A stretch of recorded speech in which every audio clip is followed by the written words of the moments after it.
Hi everyone, and welcome to Webinar Wednesday. I'm your host Jessica King, and I just wanted to thank you quickly for joining us today. The heat is rolling in and summer is right around the corner. That means swimsuit season is upon all of us, so working out is probably on a lot of people's minds. Today's speaker, orthopedics physician Dr. Ije Nwaeze, will go over some tips to make sure you're working out safely this summer. Here's a little more info on today's speaker. Dr. Nwaeze is board certified by the American Board of Family Medicine and has a CAQ in sports medicine. His clinical interests include non-operative fracture management, musculoskeletal pain, and office procedures such as joint and tendon sheath injections. He joined Kelsey-Seybold in October of 2014 and practices at 4 locations: the Woodlands, Spring, the Vintage, and the Summer Creek location. And a little fun personal fact about Dr. Nwaeze: whenever he is not in clinic working, he enjoys spending time with his wife and family. Don't forget, we'll be taking any questions you have at the end of the webinar. If a question happens to pop up, just type it in your question box and we will do our best to address it after his presentation. And now I'll turn it over to you. All right. Hello. Hi, this is Dr. Nwaeze here. So we're going to talk about exercise, not so favorite activity. Why is physical activity important? The studies show that regular physical activity is important for good health, especially if you're trying to maintain or lose weight. We do know that physical activity increases the number of calories your body uses for energy and also what it burns off. Most weight loss that we see tends to happen with decreased caloric intake. However, you also have to really engage in a regular physical activity to maintain weight loss.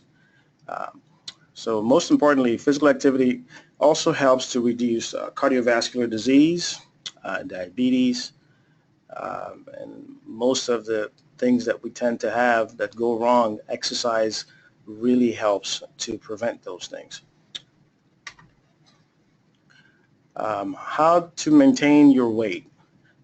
This is actually one of the hardest things, as most people know. The recommendations now has been actually for a while now, 150 minutes of a moderate intensity aerobic activity. So moderate intensity includes things like walking, light jogging, things that actually help you break a sweat. So that's 30 minutes, 5 days a week. Studies do show as well that 75 minutes of vigorous intensity aerobic activity also can help accomplish that. Physical activity, I'm sure, as everyone knows, can really help you maintain your weight over time.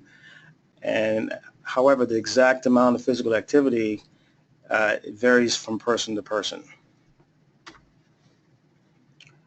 Losing weight and keeping it off. That's obviously the hardest thing, is first of all losing it and then trying to actually keep it off, because as most of us would attest to, you lose the weight and then you tend to gain it back, especially over the holidays. So you would need essentially a high amount of activity as well as diet adjustments in order for you to maintain after you've lost the weight. And this requires obviously discipline. You have to stay with that and try to just stay regimented. A healthy eating plan is very important, as well as physical activity. What is the best exercise for beginners? Well, walking. 20 to 30 minutes a day. If you can't do 30 minutes, 20 minutes at least. And there's what is called a talk test, which kind of gives you an idea of how hard you're working. So if you can carry on a basic conversation without getting too winded, then you're not working too hard, or hard enough, I should say. What other exercises can people do? If you have really bad joints, like we see a lot of patients with arthritis, on the knees, ankles, then you want to consider low impact activities. Low impact activities include things like swimming, a stationary bike. If you can, you could even try an elliptical trainer, the elliptical machine. That also helps as well. For patients with arthritis, I recommend aquatherapy. So you can do water aerobics, things of that nature, which, as you know, the buoyancy of the water protects your joints, so you don't feel sore or hurt the next day. For those who don't have time to go to the gym, and that's a lot of folks actually, yard work is still a good way to get some exercise. Mowing the grass, trimming the hedges, just getting outdoors and doing something, pretty much. So these are the most common things that we hear as reasons not to exercise, or reasons as to why I can't exercise the way I want. The number one reason you hear is, I don't have time. I work 60 hours a week and I barely have time to have lunch, and when I get home I am just so tired. So we recommend, if you don't have time, you got to try to get up, first thing in the morning, even if you get 5 to 10 minutes of exercise, and try to spread it out over the course of the day. That helps. If you're too tired after work, then you can, again, start out early in the morning. You got to get up early and try to get some exercise in there. And if you can't get up in the morning like I can't, I'm not a morning person, then during your lunch hour is a good time to do something. And we see it all the time where employees will get out and walk during the lunch hour, and that's how they get their exercise. Or if you're too shy to exercise in a group, you certainly can choose something that you can do in the comfort of your home, an aerobic class on TV, or you can just go for a walk on your own. So those are things you can do. What if walking hurts your knees? So patients who have knee pain or joint pain, that's where the low impact exercises come into play. The swimming, chair exercises too, as well. The stationary bike is a good one as well for joint pain, because you just sit and you pedal at your own pace. How about, I don't want to have sore muscles? Well, one thing we do know is if you're going to exercise, especially if you're starting out, you tend to have sore muscles. But as your muscles get accustomed to the exercise, that seems to get better for the most part. But if you start out slow, and then work your way up, and make sure you're doing the warm-ups prior, stretches, and after the exercise you have the cool down and stretch after that. That helps to prevent really sore muscles as well. If it's too hot outside, then obviously do things inside. If exercise is boring to you, then you can pick something that you enjoy, like dancing, yoga, or any other things that will motivate you to exercise. Again, if you're having a lot of joint issues, that sometimes is very hard. But for the most part, if exercise seems boring, then try to pick something that you like, that will keep you motivated, keep you interested. 7 tips for exercising safely. This is just me. Okay. So as we touched on earlier, warm up and cool down. Now this is very important, very, very important, this slide. You need to take time before you exercise to warm up. For some people, warming up just means getting on a treadmill and just walking for a good 5-10 minutes. That helps to get your blood flow, especially if you're going to work out, like lifting weights or do some sort of resistance exercise. And then cool down is very important at the end of your exercise. You need to get your heart rate down to its normal level. Warming up and cooling down, in my mind, are just as important. Okay, and then also replenishing your water supply. So if you're working out and you're sweating, obviously you need to replenish. Stay hydrated. So as we said, start slow. You want to plan to start slowly and boost your activity level gradually. It says on the slide here, it says try exercising 30 minutes 3 days a week. I would say try even 20. It's really just trying to get into the exercise routine, and then you can increase to 30 as your body tolerates. Remember, the hardest thing is actually starting. Once you get started, then usually you can continue. How do you reduce your risk of injuries? Well, you got to train smart. You got to be aware that you can overtrain, and that's very easy to do, especially if you're overly enthusiastic trying to hit a goal, whether it's a weight loss of this amount or whether it's to look a certain way. So you have to listen to your body. If your body says, you know, my knees hurt, then you need to back off. You need to slow it down. In this situation, no pain, no gain does not apply. So sports that usually cause wear and tear to certain parts of your body, like swimming, for example, which tends to affect the shoulders, overhead sports, whether it's basketball, tennis, also affect your shoulders, weightlifting as well. So for the knees, jogging, which affects your knees, ankles, and feet, and obviously tennis as well, which affects your elbows. So be aware that certain sports will cause certain types of overuse injuries, and just be aware of that. A mix of different kinds of activities is the best way to exercise. Try to always mix it up, keeps it interesting, and you're less prone to getting hurt if you do that.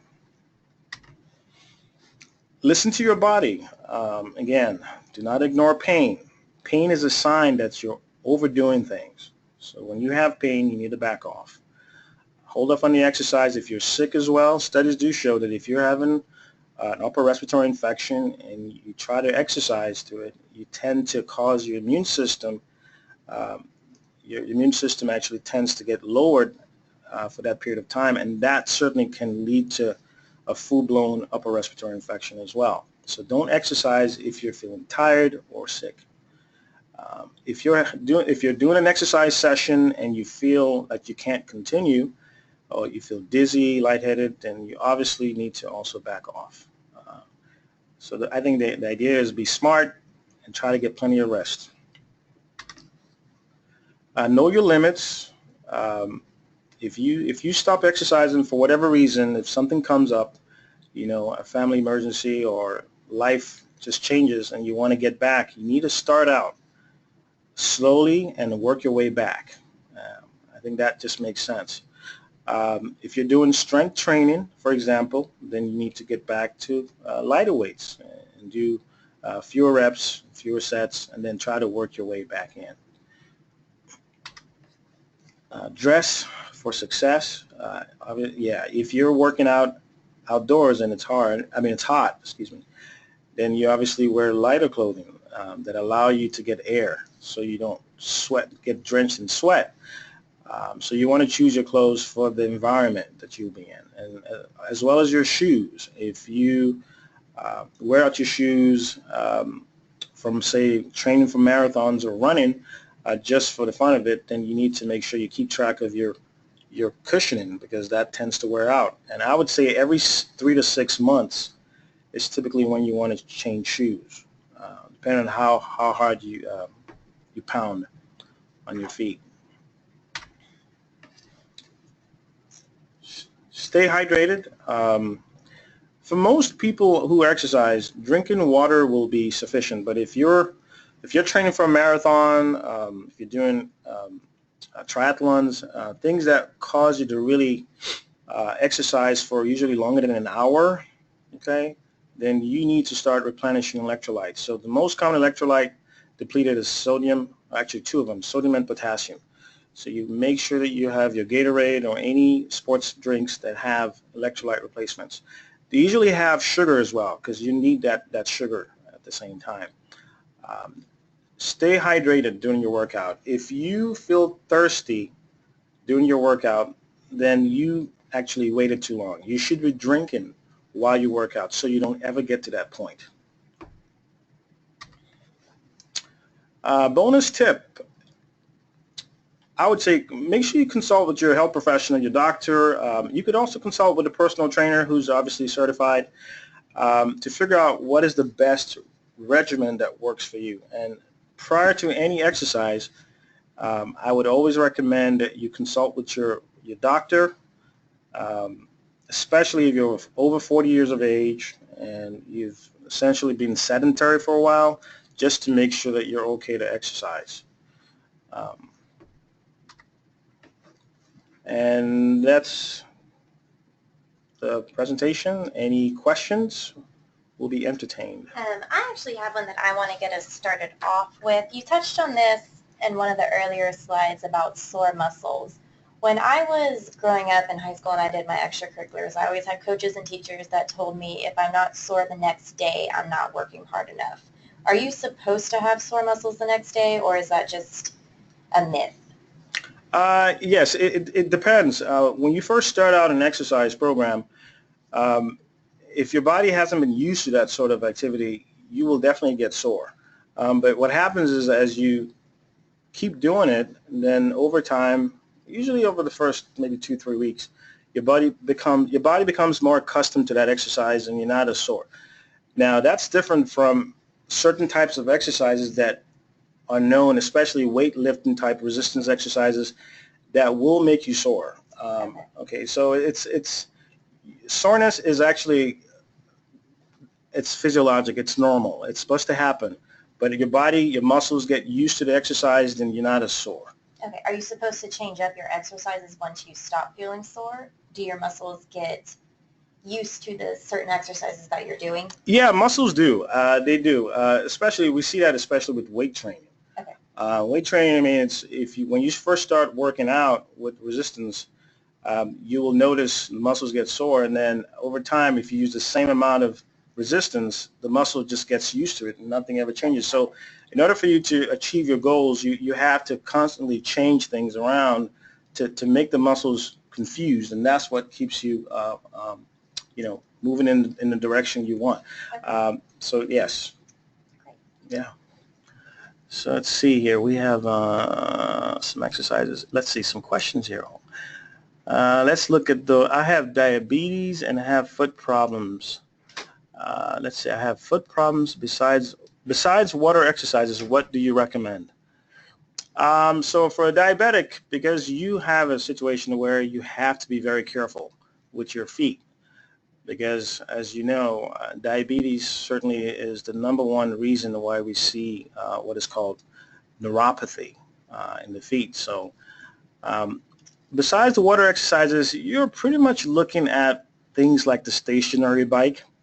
I'll be honest with you, because that is non-impact. You essentially want to stay away from impactful exercises.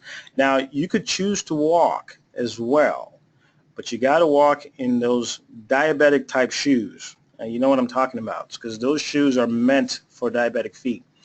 So that's as far as I would go with that. It's either you have good shoes, diabetic shoes that you can walk in, and even that you still have to be very, very careful. Make sure you get your foot checks. Or you're doing the stationary bike or water exercises is what I would say. Okay. And let's see, which other ones do we have? If I want to work harder at exercise to lose weight, then eating less, how much time do you recommend I exercise daily? You see that one? So instead of eating less, you want to exercise more. Okay. If I work hard at exercise to lose weight, I need less. To lose the weight. Yeah. So I think the question she's asking is if I want to work hard at exercise to lose weight, then eating less, how much time do you recommend exercise? Okay. So instead of dieting. Got it. Okay. Right. So again, 30 minutes of moderate intensity exercise, 5 days a week is the goal. I wouldn't go any more than that. That's pretty much 150 minutes a week. So that's how much time I would recommend. Now, if you start at 20 minutes, 3 days a week, that's fine. But your ultimate goal is to get to 5 and 30 minutes, 5 days a week. So I hope that answers that question. Over 40, I like this one. Over 40 years of age, how common is it to have bad joints? Very common, unfortunately. Well, a lot of it depends, too, on your lifestyle. Depends on your genetics as well. Depends on, when you were younger, how bad you beat up your body playing sports. So, but it is common in this day and age when you're over 40 years of age to have some wear and tear now. So that's why at this stage you have to be smart about how you train because your joints will talk to you. if you overdo it. So I hope that answers. So yes, it's very common. I would say easily over 50% of guys over 40 tend to have some issues with their joints. Easily, from what I see in practice. All right, next question. Let's see. Is it best to do cardio before or after weights? So the most, I guess, conventional thought on this is you do cardio before, okay, you start the weights. Now, I have seen patients who, I've actually personally done cardio after I've done the weights as well. And there's two theories to that. If you start out with cardio before you do the weights, it warms you up. That's sort of your warm-up as well. So that makes sense to do that before you lift weights. Now, the guys who do cardio after they lift weights will do it because what happens is when you've worked out pretty hard, you've really depleted all that glycogen, which is basically all that glucose in your muscles that give you that energy. And so what's left? Well, it's fat. So the thought process is if you do cardio after weights, then you tend to burn fat more efficiently. So those are the thoughts. So I think as long as you're doing cardio, that's the key. You have to do some cardio. So if you choose to do maybe a little bit of cardio, maybe 5-10 minutes before you work out, that's a good warm-up. And then after you're done with your workouts, with weights, then I would do some cardio after that to get that fat burning effect. And so that's the physiology behind that. So I hope that answers that question. Let's see. How much drinking water a person should consume? You know, it used to be you have to have 8 glasses of water a day, but I don't know of anyone who drinks 8 glasses of water a day.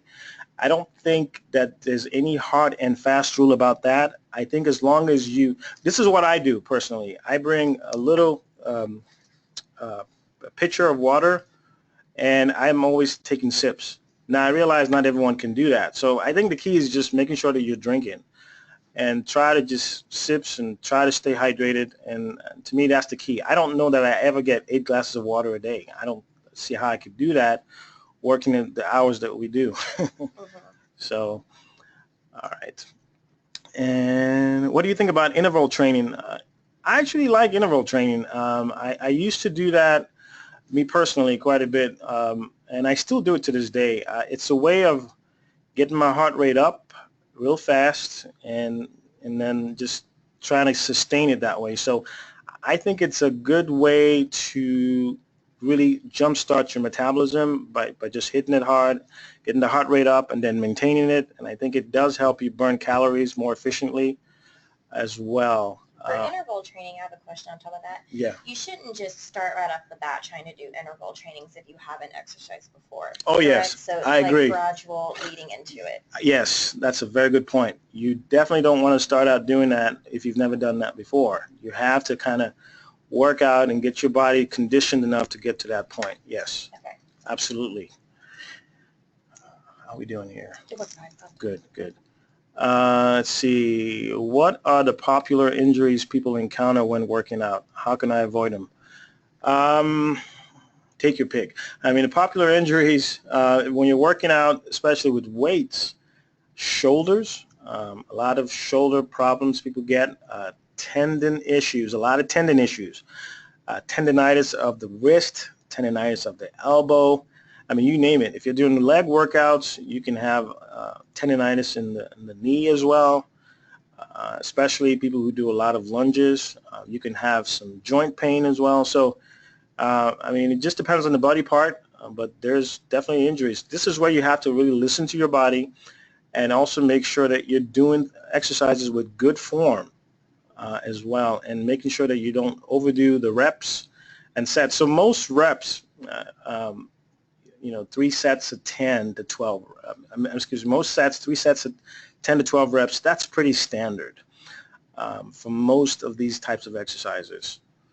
So let's see, next question. I do 90 minutes on the treadmill, running and then fast walking 5 days per week. That's a lot. Yeah, that's a lot. So the guidelines say 30 minutes 5 days a week. So when you start going into that 90 minutes, an hour, 30 minutes, that's a lot of stress on the joint. So I would try to, instead of maybe doing 90 minutes, do half an hour on the treadmill and then maybe swim if you can. Something that is not going to be very stressful on your joints is what I would suggest that you do to kind of get that full 90 minutes. And so that would be my recommendation on that, or my suggestion, I should say. What is the optimal time to wait between sets in strength training? Again, this question doesn't really have a right or wrong answer. It just depends on who you talk to. There's a school of thought that if you wait, like you see some guys in the gym will get a set and then they're on the cell phone for like another 10, 15 minutes. You know, that's not doing you any good, you know, because you're pretty much, your heart rate is going down. You're losing that cardiovascular benefit to that, believe it or not. So I think most people would say, you know, you want to, I would say probably a good 3 to 5 minutes. But again, it all depends on your level of fitness too. So if you're huffing and puffing, then you need more time in between. If you are conditioned, then usually 3 to 5 minutes should be fine. You're going to see people who will tell you, don't take a breather, just keep going, supersets. Again, it just depends on what you want to accomplish. So, but for most people, you got to take at least a good 3-minute break, you know, I say 3 minutes at least. That way you can really get ready for the next set. So I hope that answers that question. What is this one? What is a good pace to lose weight? That's the skin elasticity is optimal. I'm about 1/3 of the way into my weight loss goal, but I'm concerned about excessive skin. Oh, that's a tough one. I don't know that there's a right or wrong answer. If you lose weight too rapidly, obviously, which is what you're alluding to, then you're definitely going to have excessive skin because that's just what happens. I don't know that you can avoid that if you're having a dramatic weight loss. So I don't know that there's a right or wrong answer to that, to be honest with you.